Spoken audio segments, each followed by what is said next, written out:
the 7 most dangerous warriors of House of the Dragon.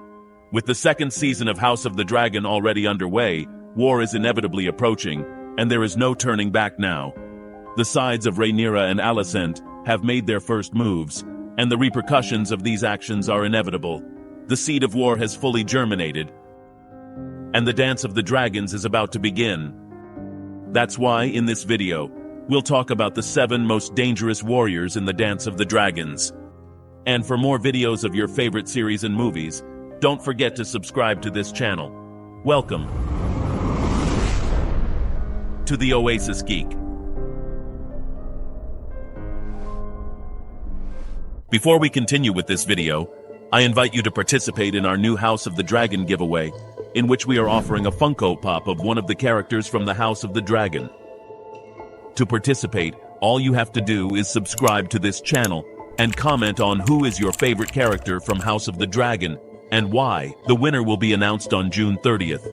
A warrior's power is usually measured by the damage he can cause on the battlefield, but that definition may be too restrictive.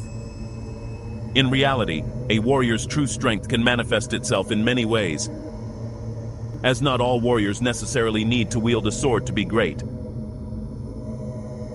Strategists, for example, can change the course of a war with their intelligence and planning ability. Let's begin this countdown. Number 7. Rhaenyra Targaryen. Although Rhaenyra is not the most skilled strategist or fighter, her connection to Syrax makes her one of the most dangerous warriors in House of the Dragon, and even worse after she has lost her children and the Iron Throne.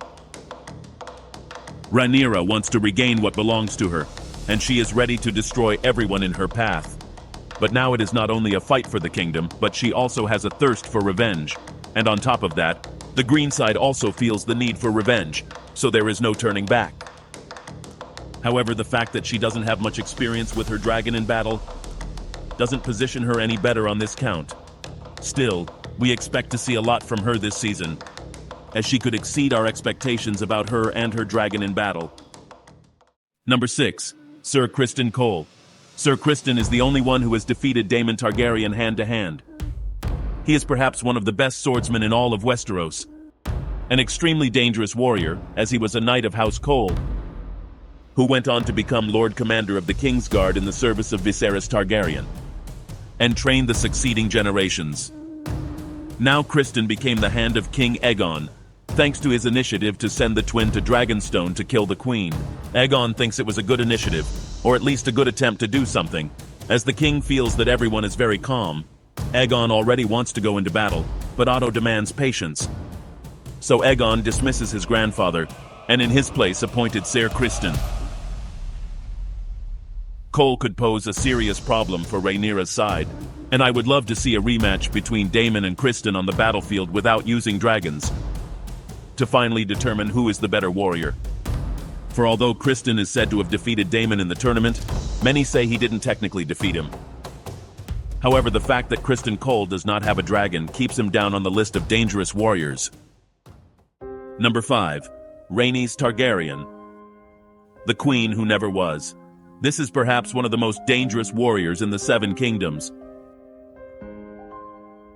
She was a smart, energetic, proud, fierce, brave woman, and had a fiery temper. Rhaenys has experience on the battlefield and rides her dragon melee. I think that in this second season, everything points to the fact that we will see her in battle fighting against other dragons. That is, of course, if the story of the series follows the story of the books. Number 4. Amand Targaryen. Amand is a young but extremely promising warrior. His training with Sir Kristen Cole and his connection to the largest dragon give him a considerable advantage. However, his ability to learn quickly and adapt to circumstances makes him a formidable opponent. Amand proves that youth and lack of experience can be compensated for with a sharp mind and an indomitable spirit. Amand could surprise us in this second season, proving that he is even a better warrior than his ancestors. However, he has a disadvantage, which is his eye. But the advantage of having the biggest and most experienced dragon should not be underestimated. Basically, Amand was the one who started the Dance of the Dragons after ending Lucerys' life, and he could also be the one to end it. Some people want him as king, and others want his head. He is perhaps one of the most divisive characters among the fans of this universe. But we can't wait to see him on the battlefield, showing why he's one of the most important warriors in Westeros. And the Dance of the Dragons. We definitely want to see his dragon in action. Number 3. Cress Valerion. Cress is a master of naval warfare, and his ability to command fleets and handle maritime tactics is unbeatable. His experience and knowledge of the sea give him a crucial strategic advantage. It is also the reason why Rhaenyra possibly has the military advantage. Sure, he's suffered from many health problems, but despite that, his leadership and ability to lead his men to victory remain unmatched. Perhaps we will see Cress in action, although, as I mentioned, by the time of Dance of the Dragons, he was over 70 years old. Cress demonstrates that a warrior's power does not always lie in his physical strength, but in his ability to use his environment and resources effectively. Number 2. Otto Hightower. Otto Hightower is an example of what I started out saying, that not necessarily all warriors need to wield a sword to be great. Otto is perhaps one of the smartest strategists in Westeros without carrying a sword. It was thanks to Otto that the kingdom was kept in peace since the time of King Jaehaerys. And it is because of Otto that the Dance of the Dragon started, as he took advantage of Alicent's confusion of believing that her husband the king, on his deathbed, asked Aegon to be the successor. Then Otto begins his plan to usurp the throne, something he had already been planning to do. The chaos of destruction is the engine that has brought the Hightower to the throne, and Otto is one of its most important warriors. But not because he carries a sword, or can wipe out many people. Otto is dangerous, because he is one of the smartest strategists, and the one who knows best how the kingdom works. This second season of House of the Dragon has shown that Otto is one of the greatest strategists in the history of Westeros, and is who actually leads the Greens.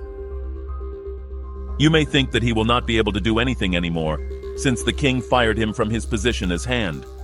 But Otto is a very astute person, and he surely has a plan B that will open doors for him again as the Hand of the king, or perhaps someone to give him advice on how to keep moving in a smart way.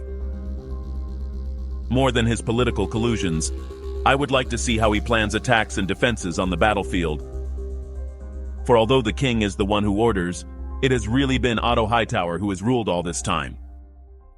Number 1. Damon Targaryen. I know that many will say that Damon is the typical anti-hero, and that is why perhaps he does not have the merits to be the most dangerous warrior in Westeros. But Damon is the most complete warrior there is in all of the Dance of the Dragons, and the number 1 target the green side must have.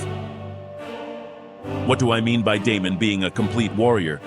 Damon is involved both in terms of physical combat, as well as strategic ones.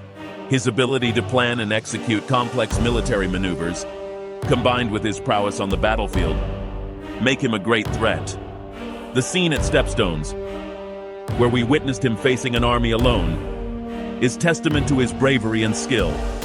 On top of that, he adds danger with his connection to Caraxes.